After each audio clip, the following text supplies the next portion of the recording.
हमें मालूम है कि परमात्मा हमारे दुखों का निवारण करता है।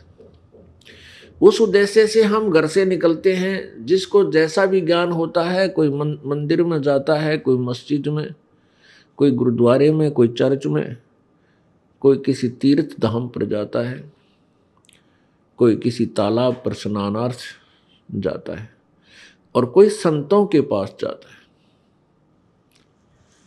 वहां जाने के बाद फिर भी वो सुखी नहीं हो रहा। उसका कारण क्या है? सबसे पहले हमने ये जानना होगा, जिस संत के पास आप जाते हो वो आपको कोई ना कोई जंतर मंत्र भक्ति साधना का अवश्य बताता है कि आप ऐसे करो,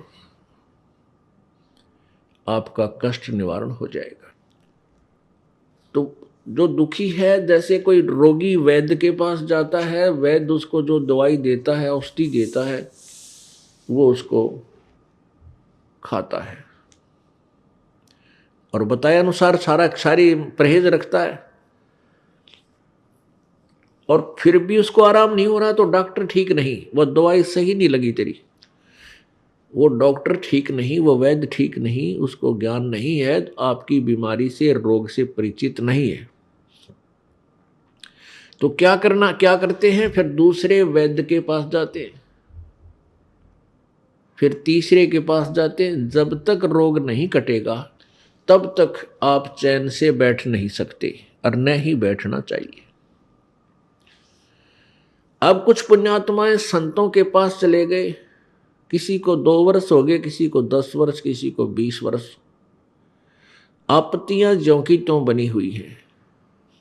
कुछ पुण्यात्मा केवल परमात्मा प्राप्ति यानी अपना आत्म कल्याण समझकर वहां गए उन संतों के पास कि गुरु बिन मोक्ष नहीं होता।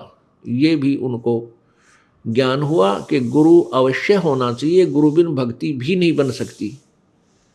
ये भी तथ्य है, सत्य है।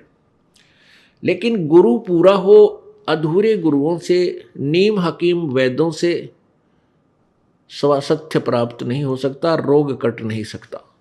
इसलिए हम जो पुण्य आत्मा थी वो इन संतों के पास पहुंच गए। लाखों और करोड़ों की संख्या में वहां जन समूह एकत्रित हो गया। अब वहां उनको लाभ नहीं हो रहा। जैसे जब तक जीव के पुण्य, पूर्व जन्म के पुण्य चलते हैं, तब तक वो किसी भी साधना को कर रहा है, किसी भी संत के पास वो गया हुआ है, उसके पूर्व जन्म के पुण्यों से अच्छा लाभ मिल रहा है, वो सुखी है।